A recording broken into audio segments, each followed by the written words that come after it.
Хууль бусаар олсон хөрөнгө гэж мэдсээр байж олж авсан, хувиргасан, шилжүүлсэн, их усүрийг нь халахвчилсан, нуун далдалсан, өмчлөх, эзэмших, ашиглах эрхийг шилжүүлсэн, шинж чанар, хэлбэр, байршлыг өөрчилсөнийг мөнгө угаах гин.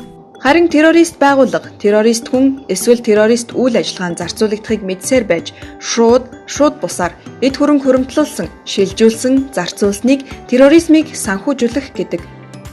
Банк, санхүү, үл хөдлөх хөрөнгө, хуулийн салбарт ажиллагсад с жигтэй гүйлгээг мэдээлэх үүрэгтэй. Ялангуяа ийм гүйлгээнүүдэд тусгаалan хяналт тавих үүрэгтэй. Ер нь банк санхүүгийн үйл ажиллагаа эрхэлж байгаа хүмүүс харилцагчдаа таньж мэдэх үүрэг хүлээдэг.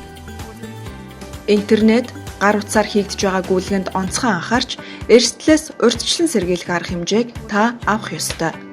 Харилцагчаа таньж мэдэхийн тулд та аль болох дэлгэрэнгүй тодорхой мэдээллийг гаргуулж авах нь чухал. Хэрэв танд сэжиг төрвөл санхүүгийн мэдээллийн албанд 24 цагийн дотор мэдээлэх ёстой. Таны мэдээллийн нууцыг чандлан хадгална.